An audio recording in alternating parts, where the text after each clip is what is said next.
a deal has been done then. The Assad rule in Syria is over, a rule that for decades has at least guaranteed the rights of minorities like Christians.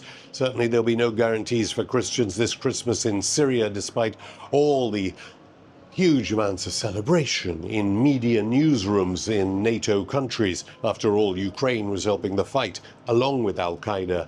Well, Ukraine had neo-Nazis. Ukraine can support Al-Qaeda. What's the difference? Chaos is being sown. That is the policy of the United States. And Israel, very quick after the fall of Assad, to say it was them that did it. The genocide in Gaza, the destruction of Lebanese resistance. That's what made the end of Assad possible. And of course we know Jake Sullivan famously said Al-Qaeda is on our side in Syria. Is Al-Qaeda on our side in Syria now? Because the Twitter account for the US Embassy in Syria still says there's a $10 million bounty on Jolani's head. Will the CIA kill Jolani, the head of HTS Al-Qaeda, pictures of whom are emerging on social media as the victor of Syria? We don't know yet, do we? We know that Russia's two bases aren't going to be safe as long as Al-Qaeda is continuing to its presence in huge swathes of Syria and in the capital in Damascus. China, how safe is that? What with the Chinese Al-Qaeda elements returning perhaps to China?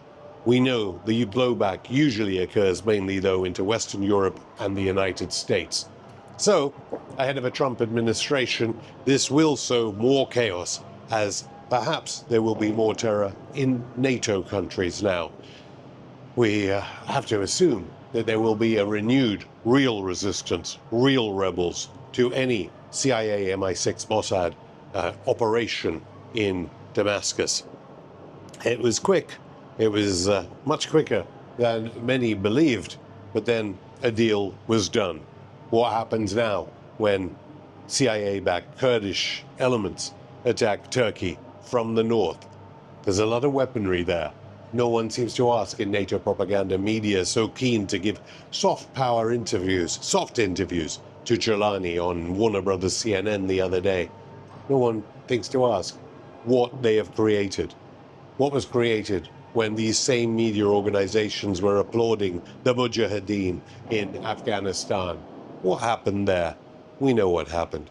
There will be great dangers ahead, more chaos sown, and this, so there are elements in the US secret state believe, will only benefit the United States given the coalescing of BRICS countries together, trying to fight, in effect, US hegemonic power.